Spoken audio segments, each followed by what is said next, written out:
Welcome back to Lariat TV News. This week we tell you more about the renovations happening to the Sid Richardson building. I'm Jacob Stowers. And I'm O'Connor Daniel. Before we bring you that story, we tell you more about how Baylor is advocating for Sexual Assault Awareness Month. April is Sexual Assault Awareness Month, and there will be many events on campus to encourage conversation and provide support to students. Irma Pena has more details. The Equity, Civil Rights, and Title IX office will be hosting many events this April to promote sexual assault awareness and to stand in solidarity with survivors. When we empower the people in our community with information and resources, then they're part of that culture of being an active bystander, being an advocate, being an ally.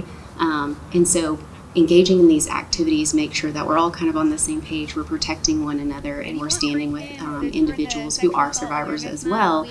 These events aim to create a safer environment for everyone on campus, emphasizing that support and resources are available to all students, regardless of gender. And so all students are welcome to use our office, and violence, yes, it does proportionally happen more to females, but that doesn't mean it doesn't happen to males as well. Part of raising awareness means having open conversations about sexual violence, breaking down misconceptions, and challenging harmful behaviors. We need to talk about it more. And in fact, when we don't talk about it as much as we should talk about it, that's when misconceptions can happen. And due to that, more harm behavior can happen. The Title IX office hopes that these activities serve as a reminder that awareness and support are key to creating a safer campus. For Lariat TV News, I'm Irma Pena. Recently, student government passed a bill to allocate funds towards the Sid Richardson building's makeover. Starting this summer, Sid Rich will undergo renovations and the plan to get new furniture on the first floor and garden level to turn them into proactive study spaces. The bill was passed last Thursday and renovations are expected to be completed by August. I hope students are able to have a better study experience whenever they need it. Moody can get very crowded at certain times, and the current space in Sid Rich needs renovations, it needs upgrades, it needs new furniture, and that's what this bill does. And the fact that student government was able to provide that is a really cool way to demonstrate our impact on the student body. This Baylor alum had a stack of job rejection letters after graduating and is now the president of a major restaurant chain. LTVN's Lauren Holcomb talked with John Dillon about his post-Baylor journey. When John Dillon graduated from Baylor in 1993, he had big dreams of working in sports marketing, but unfortunately, hiring committees had other plans. I could not get an unpaid internship, even coming out of school. So I gave up on that dream of sports marketing and went to work for Fidelity Investments as a client service representative. After taking the sign for redirection, Dillon bounced around from trading funds at Fidelity, marketing at Pizza Hut and the Houston Rockets, and ended up working his way up for 16 years to being the president of Denny's. Dillon thought it was time to retire, but an opportunity opened up at a personal family favorite of his, and he's now the president of La Madeleine. God winks, and he's just saying, hey, you're not done yet. Why don't you go give this a shot? And working with a really good group of people here, a group of franchisees with the really special brand, the people that know the brand. Dillon met his wife at Baylor, and two of his daughters followed their footsteps. He said Baylor shaped him as a person and a professional, and students like him should not let rejection stop them from chasing their passions. It's a balance of letting things come to you and pursuing things, but also you can't obsess about the pursuits of any one thing. Life has a way to throw curveballs at you for sure.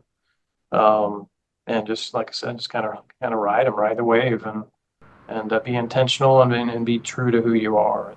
For Lariat TV News, I'm Lauren Holcomb.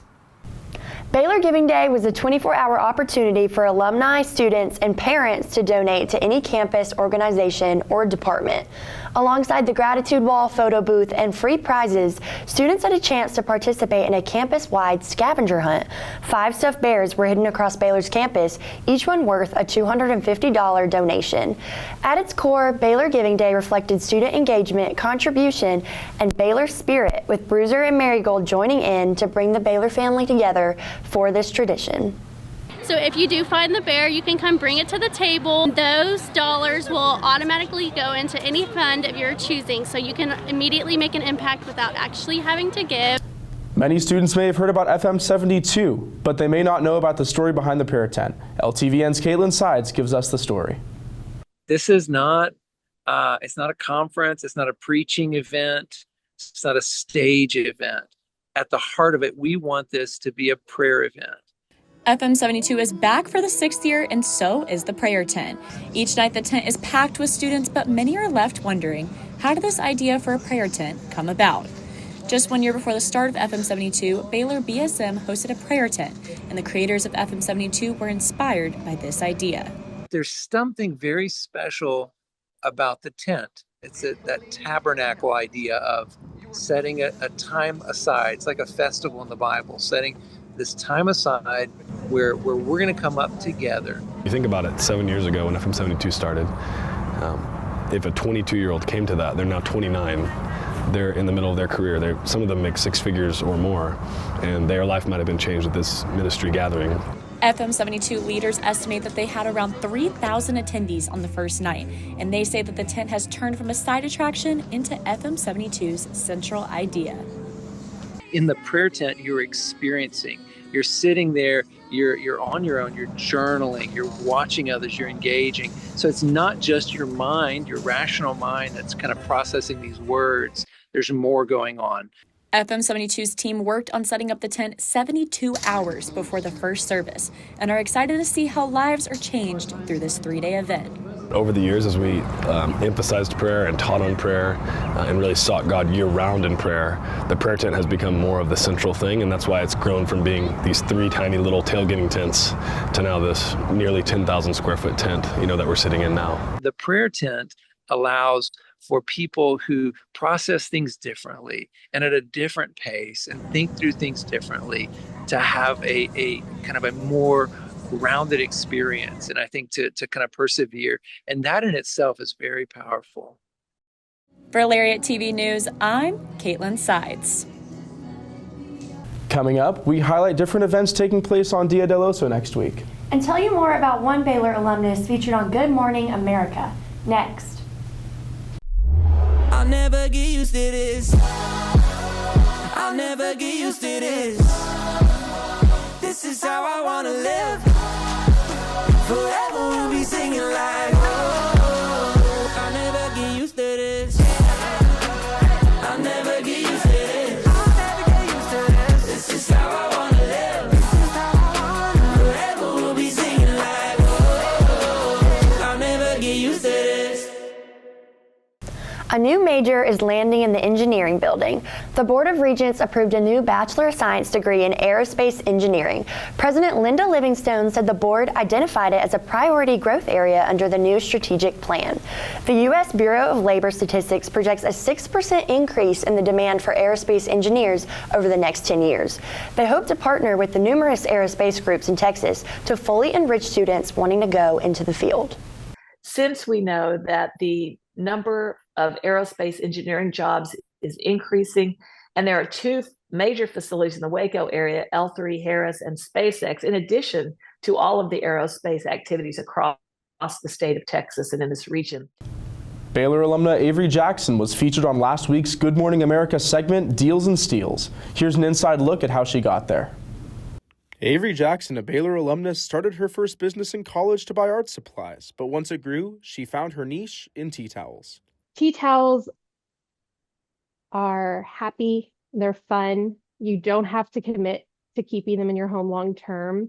I use them for everything from like cleaning the counters to a burp cloth. Once Jackson found tea towels, she began expanding her product line. I went, oh, I really need an easy to sell product, which would be a tea towel. And I've since expanded that to Swedish dishcloths and tumblers and frosted glassware.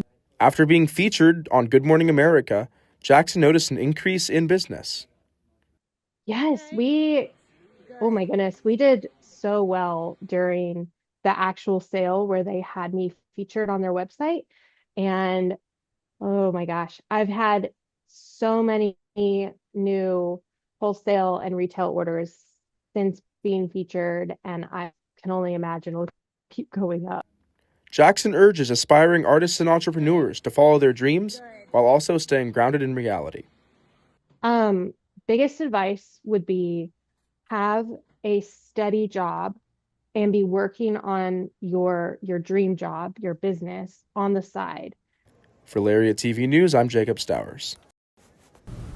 Next Tuesday, the Baylor Chamber of Commerce will be hosting the 93rd Dia del Oso, a day off from classes where students can enjoy campus activities. Dia starts early at 10 a.m. with live music, food trucks, and various attractions. Around 1 p.m., Dr. Pepper Hour will be in the first floor of the sub, and at 3:30, Baylor will host a concert by Disney star Joshua Bassett in Waco Hall. Bassett will perform a Jenna Rain, and tickets for the concert went on sale Tuesday. This year, Chamber has put together a lineup of events that range from a dunk tank to goat yoga. Head Dia Chair Robbie Crawford says he has enjoyed the planning process with his committee and is looking forward to seeing everything come together Tuesday. For more information about Dia, visit its Instagram at Baylor Dia del Oso. My favorite thing to see is just to watch other people get to experience all that I did. So watching people on Fountain Mall, on Dia, having fun and knowing okay, all the work that I did was for something, and all these people are not going to know all the work that I put in, but they're going to just get to experience all the benefits of the things that we've done. So one Baylor senior has been turning ordinary conversations into captivating stories for the last 2 years. LTVN's Gracie Savage has the inside scoop. Yeah, it's been awesome. Last 2.5 years that I've got to meet a ton of people with different lives in mind, and then share their stories to anybody that wants to see them at Baylor. Lachlan McGregor, a student from Seattle, came into Baylor with a specific passion: to tell people's stories.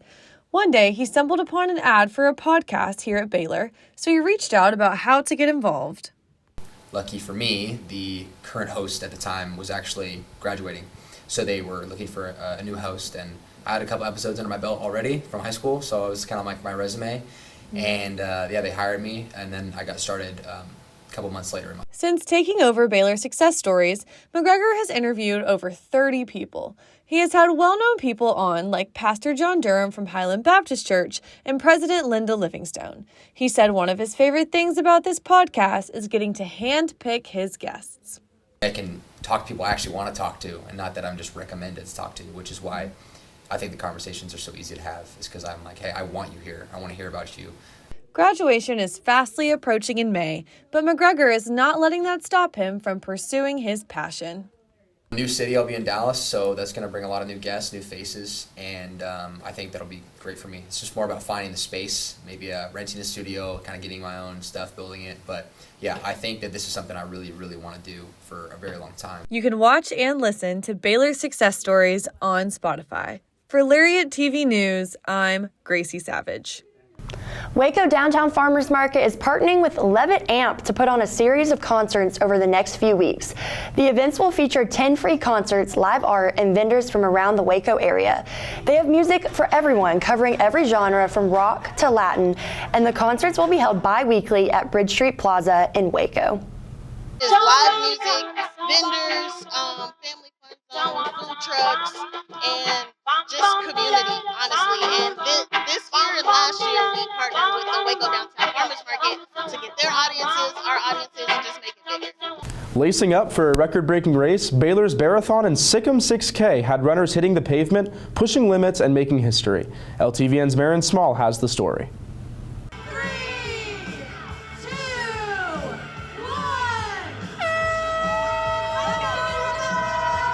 This Saturday at McLean Stadium, Baylor Students Activities hosted the annual Marathon and Sikkim 6K. The event drew Baylor students, alumni, and Waco residents all coming together to show their support. Event. I love it. I think it's so fun. I feel like there's a really good turnout this year too, and so there's just a lot of people here supporting. Students, alumni, Waco community. It's kind of cool that it's just everybody. Yeah. Many students got creative by designing unique signs to cheer their friends and family members throughout the race. These handmade signs decorated with colorful artwork, motivational messages, and inside jokes added a personal and supportive touch to the event. I'm excited. Yes, I'm so excited. I feel so much more prepared this time around, and it's just so sweet to see the community come together and cheer everybody on. It's awesome. The event reached full capacity 2 weeks before registration closed, marking the first time the half marathon has ever sold out. A record of 2,000 participants signed up for the event, which helps raise funds for student scholarships. Just to have really a good time, enjoy themselves, make memories. A lot of students run this, so they run with their friends, and it's a great way to make memories while helping raise money for students in need. For Lariat TV News, I'm Maren Small. In sports, we preview a men's tennis doubleheader. And softball is looking for a much-needed win against Houston. Keep it here. Let there be light. Let there be roommates and teammates and strangers who become family. Let there be marching and cheering. Let there be challenging courses and time to share. Scholarship and championships. Let there be groundbreaking and soul-searching. Let there be laughter. Let there be joy. Let there be light. After a dramatic win over Houston Christian, Baylor baseball continues the Big 12 play with a 3-game series against the University of Houston. With a walk-off home run from redshirt sophomore second baseman Travis Sanders, Baylor baseball took down Houston Christian University 3-2. I thought we pitched the ball really well, and that's how we ended up winning it. And then we did enough situationally wise to get it done, and it was fun to see Travis hit that one out and walk it off.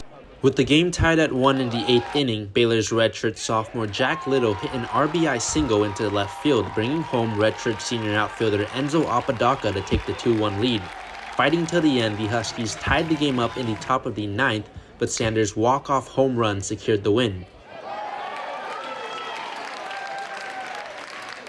And then Jack stepping up again and hitting the single through the 6 hole. That just shows how powerful our lineup is up 1 through 9. Honestly, any given second, anybody can be in the spotlight. And it was just it was a special team win. Everyone came together and we just did it. So it was fun. Redshirt senior pitcher Bryson Bales got the start for Baylor, striking out 2 across 3 innings of work and allowing 2 hits. Baylor utilized 4 pitchers in relief who gave up a combined 6 hits and 2 runs. Senior pitcher Woglach received the win. It's a lot of fun. I mean, when you can go out there and I can come out of the game after 2 innings and know we have Bunch and Glatch coming after me and just know it's over, the game's basically over. It's a lot of fun to just trust those guys like that. The win marks Baylor's 12th consecutive midweek win dating back to the 2024 season, and the Bears improved to 20-8 overall. Baylor continues Big 12 play this weekend, hosting a 3-game series against Houston. For Lariat TV News, I'm Aiden Pham. Baylor men's tennis hosts a doubleheader against number 26 Oklahoma State and Prairie View A&M on Sunday. The Bears currently sit at 20-8 overall and 4-5 in Big 12 play, coming off a big road win against number 17 UCF. In the first match of the day, the Baylor takes on Oklahoma State. The Cowboys are currently 7-12 and on a 4-match losing streak. The Pilgrims met last year in Stillwater, and the Cowboys came out on top 4-2. Their second match of the day is against Prairie View A&M. The Panthers are 2-22 and on a 6-game losing streak. Oklahoma State, they got us last year too on the road, so we're really excited to try to get some revenge there. I think they've had some ups and downs, but they seem to be playing better and better now. So always a dangerous team, very talented, incredibly well coached. After having no midweek game, Baylor softball is hoping to sweep Houston this weekend. Bears are currently sitting at 9th in the Big 12, with the Cougars not far behind at 11th place. Last week, Baylor took home a series win against UCF, 2-1. Jalen Govan is leading the Bears, hitting .397, including 5 home runs. With the Bears losing over half their game and struggling at the plate, Coach Moore is looking for a spark of momentum. To the point now where I'm ready to use a little bit of fear if we don't get in there and have quality at bats. And that fear doesn't mean berating them. It means the fear of getting out of the lineup and somebody else having an opportunity to step in. Akron Tillman collected another win this past weekend, and Clemery Scott was at the meet to give you the rundown. Number 1 Baylor Acrobatics and Tumbling breezed by number 10 St. Leo on Saturday, winning by over 27 points and increasing their winning streak to 46 meets. The Bears started the meet with a 18.66 start point advantage versus the Lions and ended the compulsory toss event with a perfect 10. The Bears were also able to score another 10 during the open heat of Pyramid. Definitely exciting to get 2 10s. It's something that I don't think I've ever seen in my 4 years on being on this team, but we've really been hitting it hard and putting in the hours at practice, so it's really exciting just to see that hard work pay off in competition. The Bears outscored or tied the Lions in every heat of the meet. Baylor also scored the season high in trio pass with a 9.3. This semester for me personally has been really hard, and so this was definitely a confidence builder meet, and it really helped me develop trust in myself and realize that my teammates trust me, and yeah, I really appreciated this meet.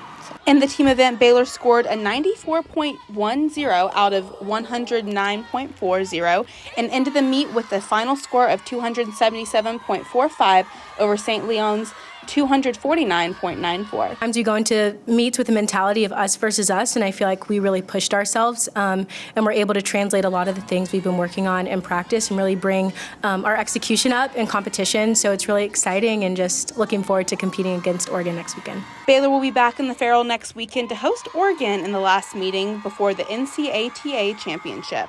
For Lariat TV News, I'm Claire Marie Scott. Baylor football continues spring practices this week, with the spotlight being shown on the running backs room. Keenan Hall returns for year 2 as running backs coach, and he's expecting Preston Washington and Dawson Pendergrass to improve even more.